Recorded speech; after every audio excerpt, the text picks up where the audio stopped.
But there is the beginnings of a shadow government now, which is giving the Obama administration unprecedented power with virtually no oversight. And I keep turning to television like, is anybody going to talk about this? Is anybody mention this? I'll tell you exactly what I mean in just a second. But first, let me just show you something over here at the chalkboard. Yes, Glenn's got a stupid little chalkboard thing. It's our system of checks and balances. It's how our country was designed. We were designed, the three branches of government. You have the judicial, you have the legislative, and you have the executive branch, right?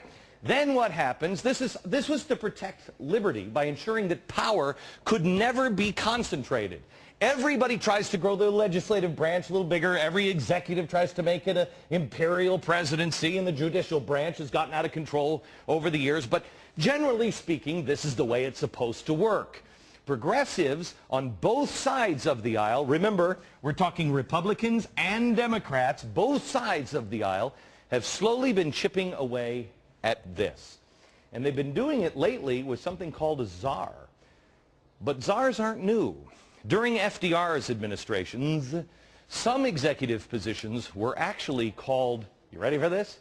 Dictators. He put them down here. They didn't really answer to anybody. Dictators.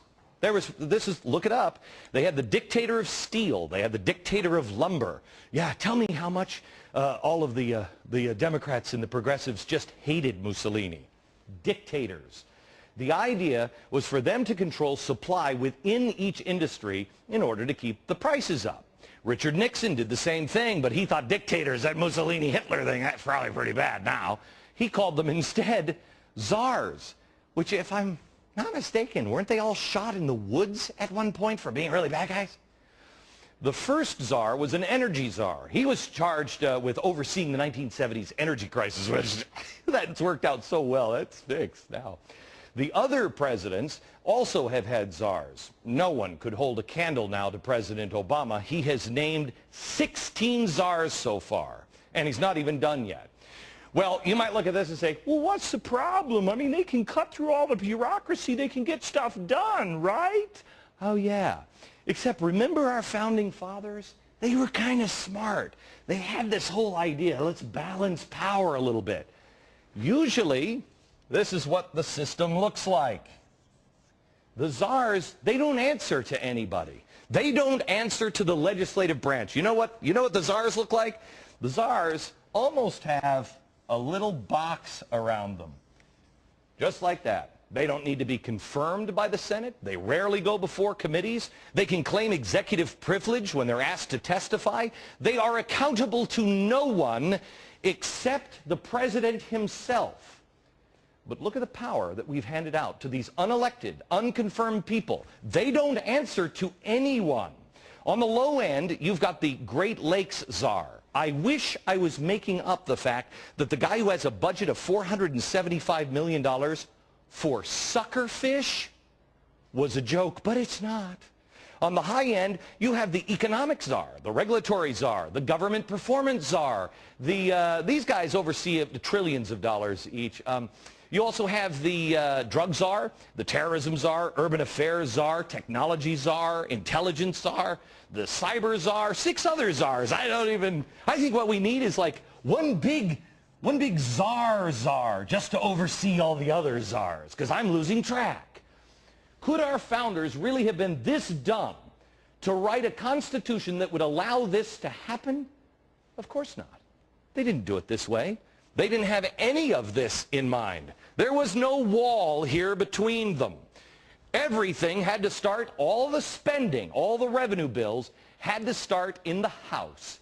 And the oversight is one of the most important jobs of the legislative branch. What is Barney Frank always saying? There's got to be some oversight. Why is there no oversight? Why is no one looking? That's their job. These concepts are now being shredded.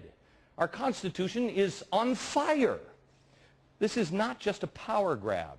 I mean, if it was, oh, this is no big deal, then why do we have a health czar when we have already confirmed a health and human services? We already have that. Why do we need a border czar when we have ICE and a Department of Homeland Security? We already have that. Why do we have these little czars over here that they answer to no one? Why do we need a car czar when we already have Treasury and energy departments? The answer?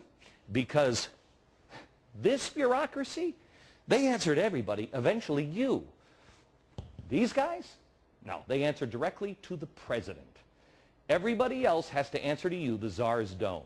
Our own Neil Cavuto, this is what got me so riled up. Friday I was watching the show when the judge was filling in. And right before the show came on, Neil Cavuto was on, and he was talking about he's trying to get a hold of the car czar just to get some answers. Well, 107 days ago, Steve Ratner was announced as the car czar, and Neil Cavuto can't get him to come on the show. Now, I understand why the car czar doesn't want to come on my show, because I'm a little nuts sometimes. I could ask him anything. But Neil Cavuto?